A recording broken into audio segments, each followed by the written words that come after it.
ಇವರಿಗೆ ಹಬ್ಬ ಇದೆ, ಮಕ್ಕಳಿಗೆ ಬಟ್ಟೆ ಇಲ್ಲ. ನೀವು ಪ್ರತಿಭಟನೆ ಮಾಡಿದ್ದೀರಿ ಅಂತ ನಿಮ್ಮ ಸಂಬಳ ಹೋಲ್ಡ್ ಮಾಡಿದ? ಇಲ್ಲ ಇಲ್ಲ ಇಲ್ಲ ಮೇಡಮ್, ಇಲ್ಲ. ಅಂದ್ರೆ ಹಿಂದಿನ ತಿಂಗಳ ಸಂಬಳ ಯಾಕೆ ಹೋಗ್ತೇವೆ ಅಂತ. ಹಿಂದಿನ ತಿಂಗಳದ್ದು ಸಂಬಳನೂ ಬಂದಿಲ್ವಾ? ಅದೇ ಹಿಂದಿನ ತಿಂಗಳ ಸಂಬಳಕ್ಕೆ ಓಟ್ ಮಾಡ್ತಾ ಇರೋದು ಈಗ. ಈಗ ನೀವು ಎಪ್ರಿಲ್ ಹಿಡ್ಕೊಳ್ಳಿಲ್ಲ, ಏಪ್ರಿಲ್ ಯಾರು ಇದು ಮಾಡಿದ್ರೆ ಅವಾಗ ಹಿಡ್ಕೊಳ್ಳಿಲ್ಲ. ನೀವು ಹಿಂದೆ ಹಿಡ್ಕೊಳ್ತೀರಿ. ಹಬ್ಬ ಬಂದಿದೆ, ಬಟ್ಟೆ ಇಲ್ಲ, ಮನೆಯಲ್ಲಿ ರೇಷನ್ ಇಲ್ಲ. ಈಗ ಹೆಂಗ್ ನಡಿಬೇಕು, ಮನೆಗಳು ಹೆಂಗ್ ನಡಿಬೇಕು? ಈಗ ಭಿಕ್ಷೆ ಬಿಡುವಂತ ಪರಿಸ್ಥಿತಿ ಬಂದಿದೆ ಎಲ್ಲರಿಗೀಗ. ಈಗ ಭಿಕ್ಷಾಟನೆ ಮಾಡಿದ್ರು ನಾವು ಮನೆ ಹಚ್ಬೇಕಲ್ಲ. ನಿಮ್ಮ ಮಗನಿಗೆ ಪೊಲೀಸರು ಹೊಡೆದಿದ್ದಾರ ಅಲ್ಲಿ? ಹೌದು, ಹೊಡೆದಿದ್ದಾರೆ ಮೇಡಮ್, ಹೊಡೆದಿದ್ದಾರೆ ಮೇಡಮ್. ಏನಕ್ಕೆ ಏನಕ್ಕೆ? ಏನಿಲ್ಲ ಮೇಡಮ್, ನೋಡ್ರಿ, ಇವತ್ತು ಎಲ್ಲಾ ಘಟಕಗಳು ಹೋಗಿ ಶಾಂತಿಯುತವಾಗಿ ಡಿಪಾರ್ಟ್ಮೆಂಟ್ ಅದನ್ನ ಕೇಳುದು, ಯಾಕೆ ನಮ್ಗೆ ಖಾತ್ರಿ ಕೊಟ್ಟಿಲ್ಲ ಅಂತ ಕೇಳುದು. ಆನಂತರ ಮೇಲೆ ಹೋಗಿ ಕೇಸ್ ದಾಖಲು ಮಾಡ್ಕೊಡ್ಬೇಕಂತೇಳಿ ಇವತ್ತು ಕಾರ್ಯಕ್ರಮ ಇತ್ತು. ಇದರಲ್ಲಿ ಇವತ್ತು ಅವ್ರು ಏನ್ ಮಾಡಿದ್ರು, ಏನ್ ಪ್ರತಿಭಟನೆ ಅಂತ ಏನ್ ಮಾಡಿಲ್ಲ. ಅವ್ರೇನ್ ಮಾಡಿದ್ರೆ ಎಲ್ಲ ಕುಟುಂಬಸ್ಥರು ಎಲ್ಲ ಹೆಣ್ಮಕ್ಳು ಇದ್ದಾರೆ, ಹೆಣ್ಮಕ್ಳು ಎಲ್ಲ ಭಿಕ್ಷಾಟನೆ ಮಾಡಿದ್ದಾರೆ. ಭಿಕ್ಷಾಟನೆ ಮಾಡಿ ಇನ್ನು ಹೋಗಿ ಕಂಪ್ಲೇಂಟ್ ಕೊಡ್ಬೇಕು ಪೊಲೀಸ್ ಸ್ಟೇಷನ್ದಲ್ಲಿ. ಅಷ್ಟರೊಳಗೆ ಅಂದ್ರೆ ಒಂದು ಗಾಡಿ ಬಂದಿದೆ, ಲೇಡೀಸ್ ಮ್ಯಾಲೆ ಹಾಕ್ಬಿಟ್ಟಿದ್ದಾರೆ. ಲೇಡೀಸ್ ಮ್ಯಾಲೆ ಹಾಕಿ ಅವ್ರು ಏನ್ ಮಾಡಿದ್ರೆ ಅಷ್ಟರೊಳಗಾಗಿ ಇವನ್ನ ತಗೊಂಡು ಬಡದ್ ಹಾಕ್ಬಿಟ್ಟಿದ್ದಾರೆ. ಅವ್ರು ಮಹೇಶ್ ಸಿಗೇಳಿ ಅಂತೇಳಿ ಅವ್ರನ್ನ ಇವ್ರು ಇದು ಮಾಡಿದ್ದಾರೆ. ಏನು ಒಬ್ರು ಮಹಿಳೆ ಡ್ರೈವರ್ಗೆ ತಾಳಿ ಹಾಕ್ತಿದಾರಲ್ಲ, ಏನಾಯ್ತಲ್ಲಿ ಮೇಡಮ್? ಏನಾಗಿದೆ ಗೊತ್ತಾ, ಇಲ್ಲಿ ಬಹಳ ಅನ್ಯಾಯ ನಡೀತಾ ಇದೆ. ಬಹಳ ಅನ್ಯಾಯ ನಡೀತಾ ಇದೆ ಅಂದ್ರೆ ಇವರು ಗೊತ್ತಾಗಲ್ವಾ ಇಲ್ಲಿ ಏನ ನಡೀತಾ ಇದೆ. ನಮಗೆ ಇಲ್ಲಿ ತಿನ್ನಕ್ಕೆ ಕೂಳಿಲ್ಲ ಮನೆಯಲ್ಲಿ. ಅನ್ಯಾಯ ಏನಾಗ್ತಾ ಇದೆ ಅಲ್ಲಿ?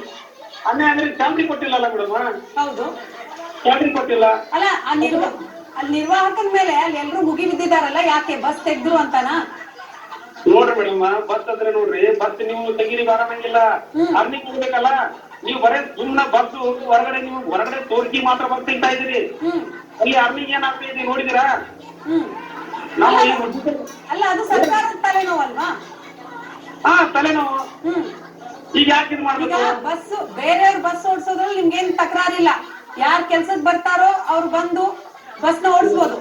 ನೋಡ್ರಿ ಮೇಡಮ್, ಯಾರಿಗೆ 6ನೇ ವೇತನ ಬೇಕಾಗಿತ್ತು ಅವರು ಸ್ವ ಇಚ್ಛೆಯಿಂದ ನಿಂತಿದ್ದಾರೆ. ಯಾರು ಇದು ಮಾಡಿಲ್ಲ, ಏನಿಲ್ಲ, ಪ್ರಶ್ನೆ ಇಲ್ಲ, ಏನಿಲ್ಲ.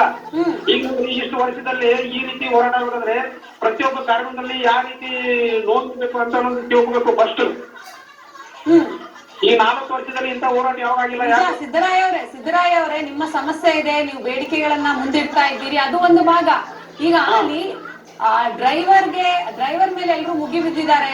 ಒಬ್ರು ಮಹಿಳೆ ತನ್ನ ತಾಳಿ ತೆಗೆದು ತಾಳಿ ಹಾಕೋಕೆ ಪ್ರಯತ್ನ ಪಡ್ತಿದ್ದಾರೆ. ಮತ್ತೊಂದ್ ಕಡೆ ಮಹಿಳೆಯರೆಲ್ಲ ಸೇರಿ ಕಂಡಕ್ಟರ್ ಕಾಲಿಗೆ ಬೀಳ್ತಾ ಇದ್ದಾರೆ. ಏನು ಮನವಿ ಮಾಡ್ಕೋತಾ ಇದ್ದಾರೆ? ಅವ್ರ ಒತ್ತಡ ಏನು? ನೋಡ್ರಿ, ಅವ್ರು ಏನು ನೋವಾಗಿರ್ಬೇಕನ್ನೋದು ನೀವು ತಿಳ್ಕೊಳ್ಳಿ ಮೇಡಮ್. ನೀವು ಒಬ್ರು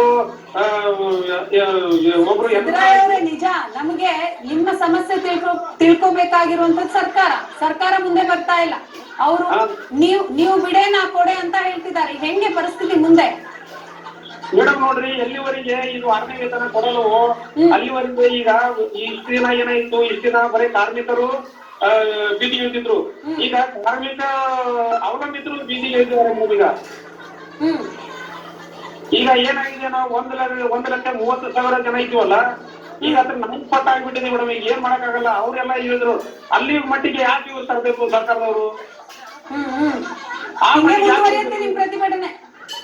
ಹೌದು ಮೇಡಮ್, ಇದೇ ರೀತಿ ಮುಂದುವರಿದು. ಯಾಕಂದ್ರೆ ಈಗ ಸ್ವಲ್ಪ ಜನ ಬಂದು ಕೆಲಸ ಮಾಡ್ತಾ ಇದ್ದಾರೆ, ನಿಮ್ಮಲ್ಲೇ ಒಡಕ್ ಕೂಡ್ತಾ ಇದೆ.